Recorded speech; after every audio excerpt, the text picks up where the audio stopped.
อันนี้ทุกคนผ่านใหญ่มาเด้อบักเบอร์ทุกคนนี่บักเบอร์หน่อยเนาะประมาณ25 โลทุกคนเลยดูว่าจับมือเนี่ยอุ้ยนี่ผ่านใหญ่เห็ดแล้ววันนี้ใกล้แต่ว่าพอลองซับเต็งอันนี้นั่นบ่คนเลยมีบ่เคฟน้ำได้นี่ปลาจับเพิ่มมาเด้อโอ้เจ็บแขนศอกเลยพอดีแล้วตาเป็นเดือด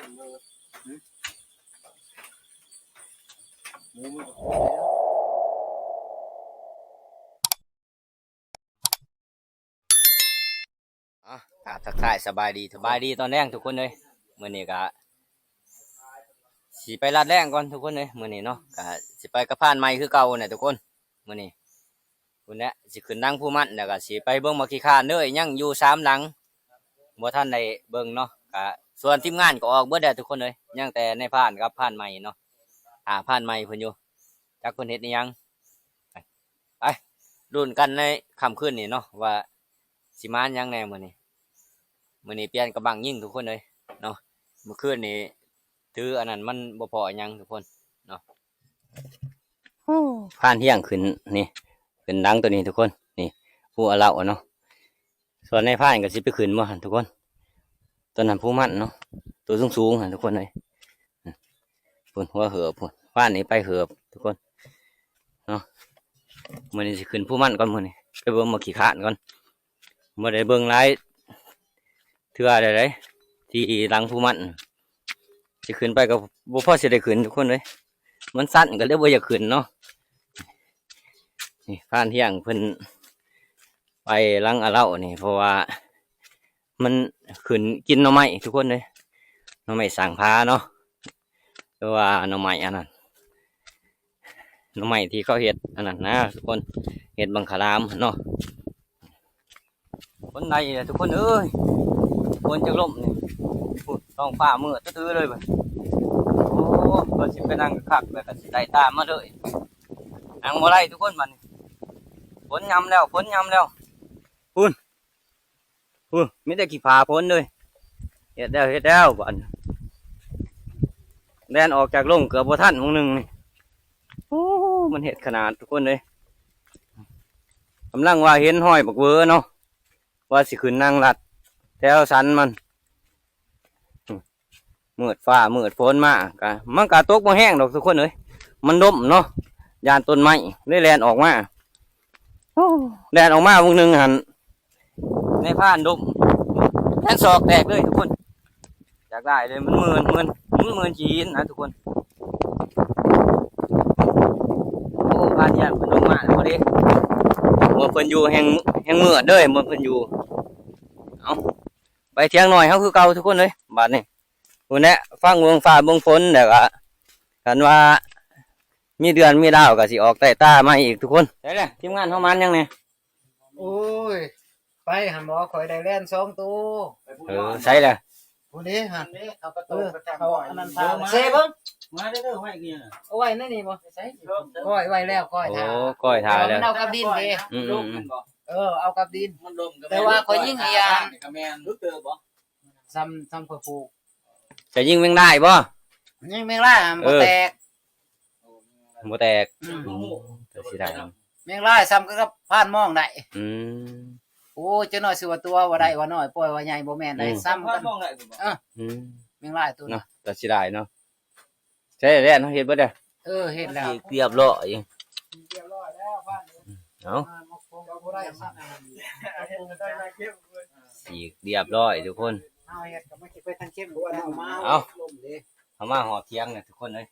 มาแต่กะทีมงานเพื่อนกะปีงแน่นสีไว้ทาเนาะกะคนนี้จักหน่อยก่อนเจ้าเมื่อยก่อนทุกคนเลยบันฝากก็ห้องแต่มืออื่นมือหื้อเรื่อยๆโอ้จากไล่แลนดมจนแขนศอกแตกทุกคนเลยเจ็บกับผู้เจ็บเนี่ยนี่ทุกคนเลยเจ็บแห้งอีดีพุ่นเลือดได้เลยโอ้จะเป็นหูทุกคนเลยโอ้ตายพูนโอ้เบอร์อะไรพูนผลไหน10,000 ดอกโอ้ผ่านใหญ่มาเนี่ยทุกคนผ่านใหญ่มาเนี่ยบักเบอร์ทุกคนนี่ เบอร์หน่อยเนาะประมาณ25โลทุกคนเลยดูว่านี่แหละประมาณนี้แหละ25โลทุกคนโอ้คุณเอาบางนึงในผ่านขามไปเอาอยู่ข้างนั้นทุกคนเลยเพิ่นเอาขามน้ำบ่ได้เนาะในผ่านเอาไตครัวมาทุกคนโอ้ในผ่านเจ้าคือเฮ็ดคักแท้จับมือเนี่ยโอ้ยนี่ผ่านใหญ่เฮ็ดแล้ววันนี้ใกล้แต่ว่าพอลองซับเต็งอันนี้นั่นบ่ว้ายแล้วมองพบกันบักบับโอ้ยขอยอยากไปน้ำนี่ที่กลัวกันมูเป็นเช้าอู้ไก่เนาะป้ายมาตัวนี้นั่งจากทับแล้วป้ายมานั่งเช้าเมื่อยมาอีกว่าใกล้ๆยังประมาณ5 เมตรก็พอยังสิได้ทับสิได้มันมืดแน่แล้วปลาเล็กมันเลยได้กินไปก่อนตีนบางใหญ่ทุกคนเลยที่ซ้ำในผ่านทับไหลงวดก่อนทุกคนเลยนี่ตีนมันทุกคนเลยมือนี่ก็เป็นมือมาเนาะอีกมือหนึ่งเนาะยังแต่ทาผ่านเที่ยงก็ผ่านแป้วแต่ก็ผ่านผู้บนทันมาทุกคนเลยคนแหละก็คนอื่นๆในผ่านที่ทับกระบังเอาเนาะเพราะว่าคันว่าไปน้ำนี่เฮากับโบจักว่าสิไปน้ำหม่องใดเนาะแต่ว่าคนอื่นโบจักคนอื่นเขาจะยังเอาตัวโอ้จะเพื่อมาไหลในผ่านโอ้ย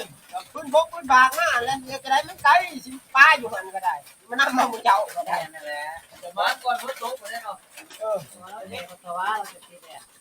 มีบ่เคฟน้ำได้นี่นี่บ่เคฟคือ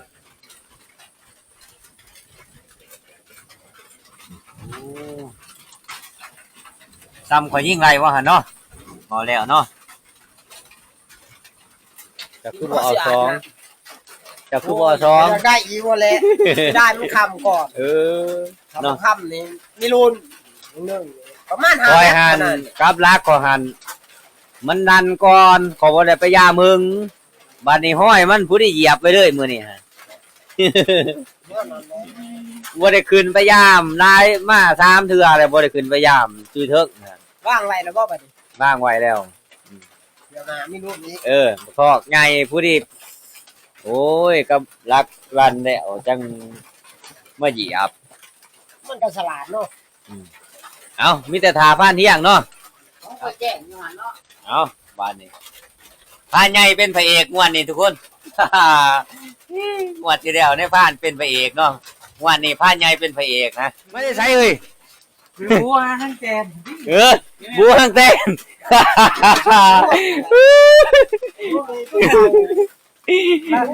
ย่างกายครัวนี่เฮาเอิ้นตัวนี้แล้วว่าแป้วบ่แม่นบ่ผ่านเที่ยงก็มาฮอดแล้วทุกคนเอ้ยบ้านนี้ก็นี่แหละสิเอาพื้นซุ้มไผ่บัดนี้เวลาผู้ที่พื้นแห้งก็ประมาณ5หรือว่า30นาทีเนาะนี่ทุกคนนี่เพื่อมันสิแห้งทุกคนเลยเอ้าตอนนี้ก็3 ทุ่มครึ่งตอนนี้ทุกคนเลย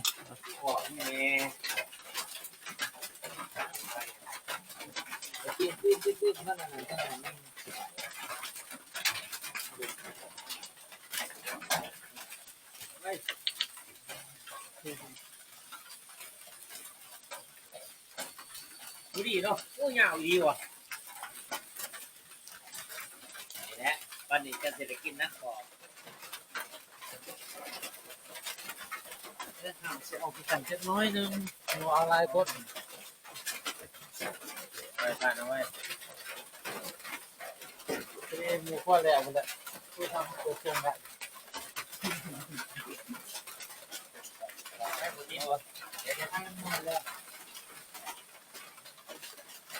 มันยืนควงเกี่ยงอยู่ก่อนทำนี่จะด้านถือถ่ายแล้วเนาะนั่งแล้วเป็นถุงเจ็ดนะเป็นถุงเจ็ดแล้วดักเขาก็ใช้ชูรู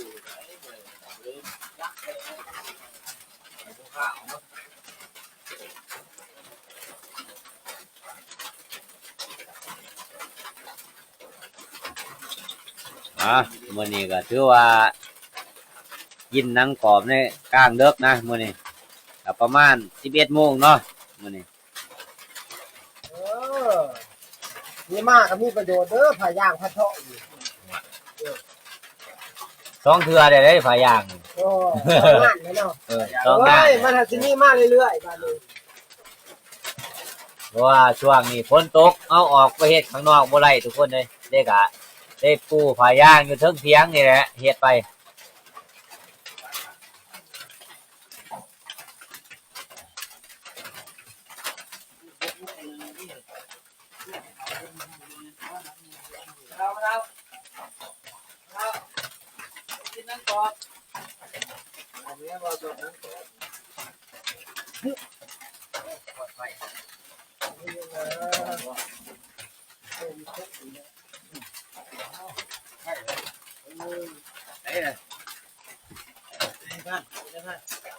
คนไทยบ่ได้นั่นของเด้อคนไทยไรเถียงอยู่เด้อนั่นของ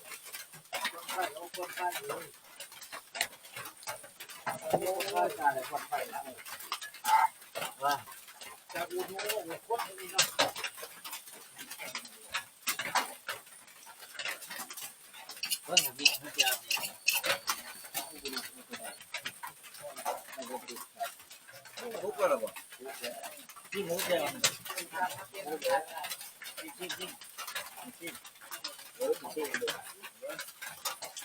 ถ้าบ่ถือกี่เท่ามันบ่แซ่บนะนี่อีก่อนทุกคนเลยนั่งกันนอนเลยโอ้ฮอน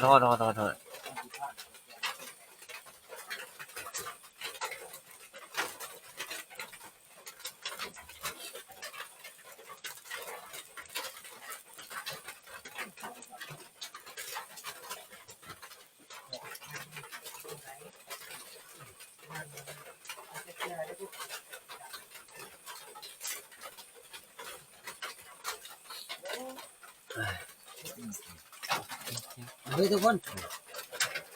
ซอยจุนะน้ำขอ ดีมตัวนี้ก่อน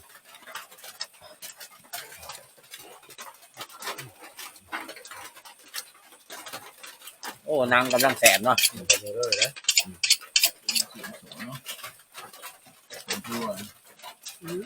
เนื้อพวกนุ่มจำเลยนุ่มละมุนเป็นในปากเลย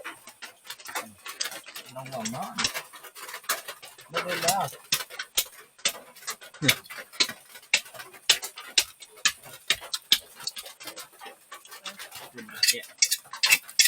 ่ก็แกะ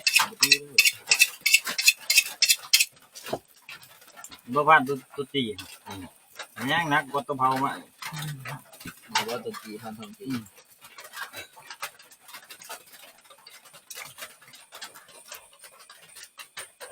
ตัวนี้ก็คือว่าเฮาปีกทุกวัน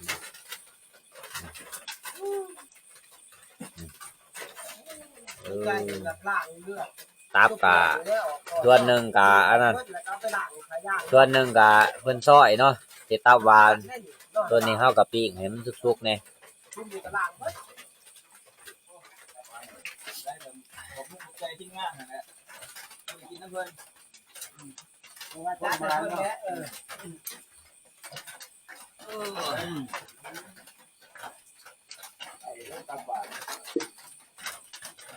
โอ้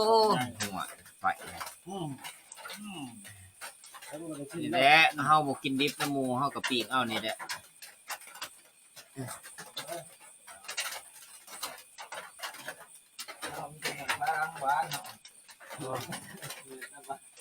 ควรไฟก็บ่ควรไฟทุกคนเลยในบ้าน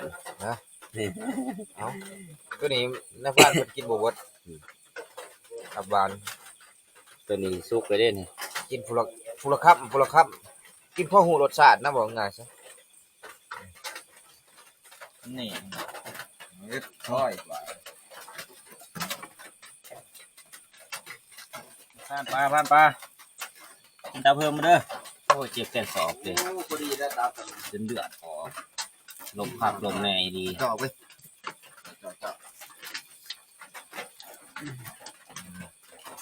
บ่แล้วตามมันก็ดึกน้องแม่นี่เนาะ โอ้ย ลงมาสมโตหน่อย เปิดได้ตีไผ่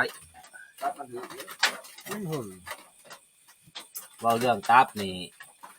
ตับหมูนี่บ่แซ่บตัวตับฟ้าไปว่าสิไปต้มไปยังบ่ต้องต้มใส่กะไรตับหมู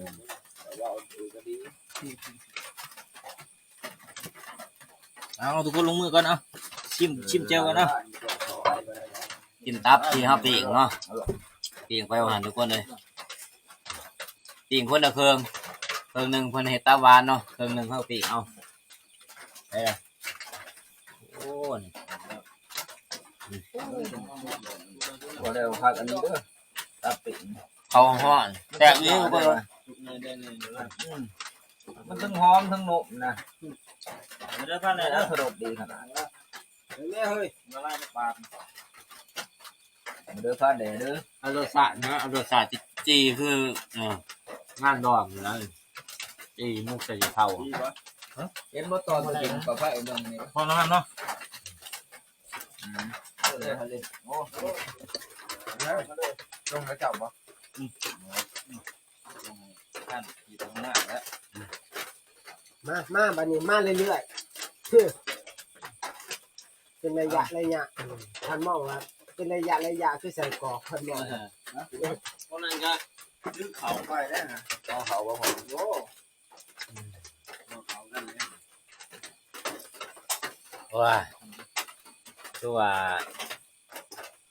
จะได้บ้านที่ข้างคักมื้อนี้บ่ได้นอนกินอย่างเดียวที่ยังมันเด้อ ชินคาแลน อะไร เลยจ้า เอากินสิได้เล่นไว้เด้บ่ได้ทันหมู มันดีท่านเวอร์เนาะ ทุกคนเด้อ ปลาอยู่แล้ว ตีม บ่ได้คักเลย โอ้หอนเนาะโอ้กินหอน เพื่อนน้ำตาหน่อยโอ้ตีนังเนาะ ข้า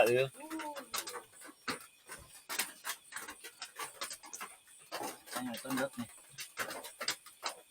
นี่เอาปลาเลยเฮ็ดทุกคนเฮ็ด ก่อนน้องไม้เขาก่อนนี่เอากินแซ่บๆเอาหน่อยขึ้นมาพี่น้อยอย่าตีกันเด้อเอ้าไปสิกินนังกรอบ นี่ เออ นี่เขาได้กินตัวก็ได้กินคือกันง่วยเกือบตัวมือเขาจะได้บักขลังบักไล่บักเติมบ่ได้มาเนาะ นางกรอบหน่อย ไอ้เรื่องเฮากะเพื่อบ้านไม่ได้มาเที่ยวนี่ก็ได้ไอ้เรื่องเฮาไม่ใช่กันก็เอาทันแล้วเรา หลังจากเขากินข้าวกินน้ำแล้วหรือว่ากินนางกรอบแล้วเนาะเขากะสิแก้ค้ามันเนี่ยก็สิเฮ็ดชิ้นดอดขึ้นห้านไว้ทุกคนเลยบ้านนี้มีเนาะนี่ นั่งหลังมีปลาอันนึงนะปลาดำเล็กของเฮา โอ้ยเพิ่นมาสิให้จับโคตร บ่ได้ว่าทับแล้วเนาะ เรียบร้อยแล้วเพิ่นได้ของเสร็จ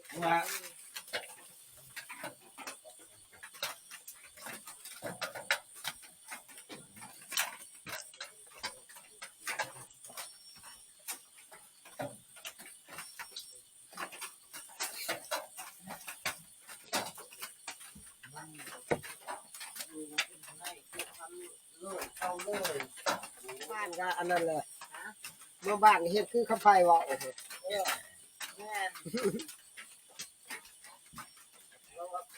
แน่สิ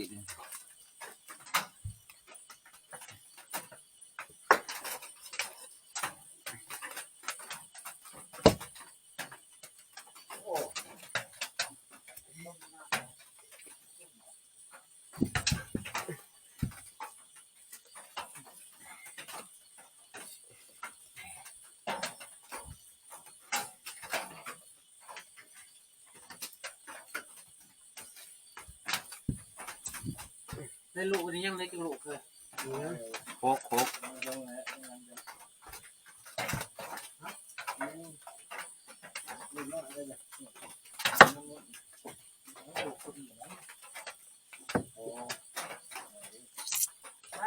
น้ำตัวได้กระเถานี่ก็4-5 บาท ในถุงเฮาแหละ ได้ถุงตัวแต่ว่า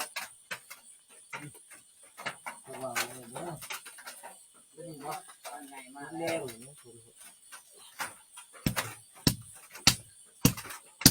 ท่านนี่คล้องกับชนิทานขั้นว่าพวกนี้มัน มันขามเด้อเฮ้ยบังมันขามนะมันก็นี่ทรายนี่ทรายประมาณ3 นิ้วนี่แหละ แต่บ่ถามดูไกล ออกสาย3เหรอ มันขามประมาณคืบหนึงเฮายิงขึ้นแต่เฮายิงลงพอดีเฮายิงลง ไม่ขอพวกนี้ที่สิบ่ได้ยินเสียงปืนตอนกลางเว้นว่าซั่นซะ ได้ยินแต่เสียงหมู่โห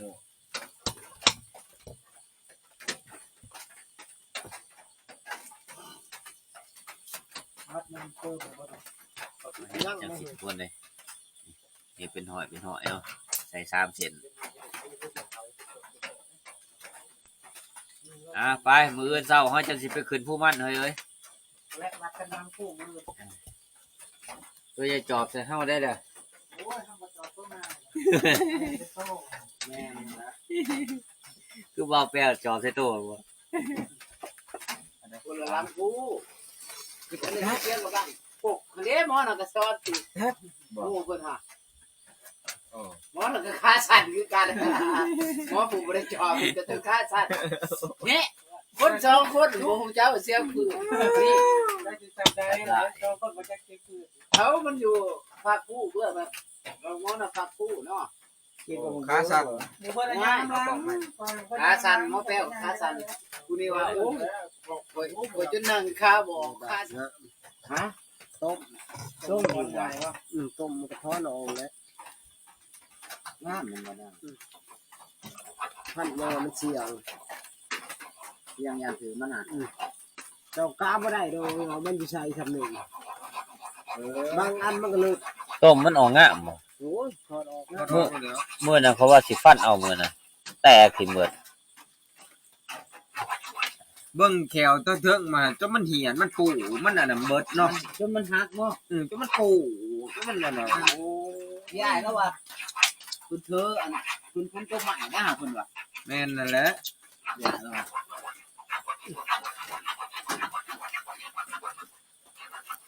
ดึงอันนั้นคุณก็ใหม่ สุดก็เรียบร้อยเลยทุกคนเลยมีแต่เฮาสิขึ้นหานไว้ผลสุดท้ายก็ได้ใส่อีดีที่ได้ฟันมองซานไว้เนาะยิงเพิ่นฮะโอ้ยเกลือ2 อันมีแต่เอาเกลือไปง่วงมาใส่ เห็นว่าหมู่น้อยนี่ก็ได้หลายต้องเติบได้ หลายเติบเนาะ เป็นก้องคอย นี่ทุกคนหลายเติบเลยทุกคนเลยนี่ประมาณ3-40คือกันแหละในพานได้มื้อนั้นก็3-40หอยเนาะประมาณนี้แหละเพราะว่ามันหอยบ่ใหญ่นะ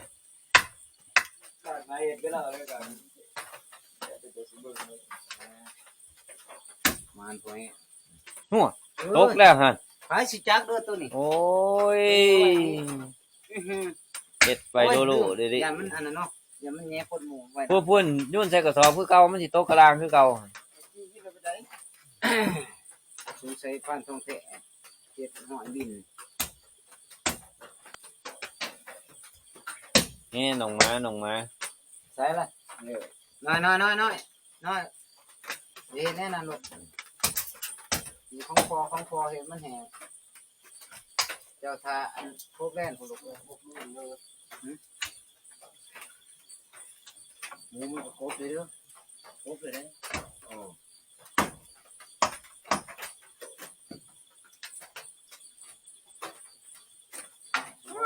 ก็ถือว่า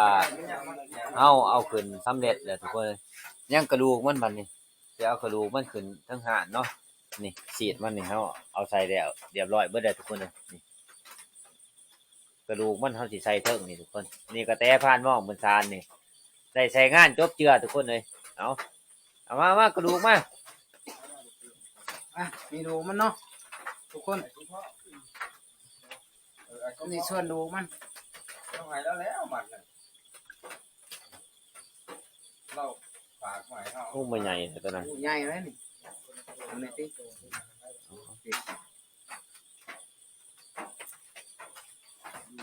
ดูด้วยทุกคนเด้อ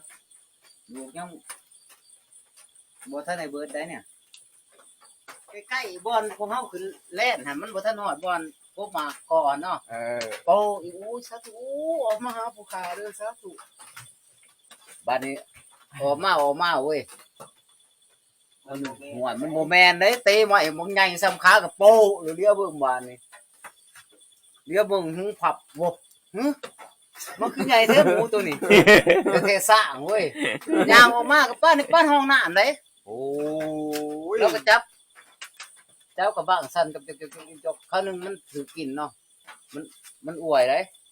หักสายลงไปใส่ปากห้องไม่เหี้ยเลยวันนี้หมูมันก็หักเบื้องครัวไปเลยโอ้ย ขี้แตกเหี้ยเหี้ยแล้วก็บ่จักผู้ดังหาง พอมันไปวิทย์เนาะค่อยแก่ลงแต่กกใหม่เลยบ้านไปโอ้ยจนหนาเราเรืองลงเหือ เนี่ยหมูที่พันใหญ่ไหลมาเนาะเอาเฮ็ดเรียบร้อยบัดนี้เอาขึ้นห่านขึ้นหยังเรียบร้อยเบิดบัดนี้แล้วก็นี่ต้มเฮาก็ต้มไว้ทุกคนเลยนี่ต้มปอดมันไว้กินมื้ออื่นเช้าเนาะเครื่องในมันคนเฮาขึ้นห่างหลายเติบเด้ทุกคนโอ้บักได้หลายทุกคนเลยเอาบ่ได้แบ่งกันมื้อกินมื้ออื่นเนาะมื้ออื่นผ่านป่าเพิ่นว่าเพิ่นสิกลับก่อนนะก็ผู้ดีมันแห้งแล้วก็สิแบ่งกันมื้อกิน ก็สำเร็จเสร็จสิ้นแล้วก็ในผ้านี่ก็สิขอตัวพักผ่อนก่อนทุกคนเลยก็วิดีโอนี่ก็สิขอปิดไว้ซ้ำนี้นะทุกคนนะแล้วก็ก่อนอื่นก็ขอบมุกขอบใจทุกคนที่เข้ามาติดตามและรับชมในผ่านเนาะเอาและเป็นกำลังใจให้ในผ่านนะเอาขอบใจหลายๆทุกคน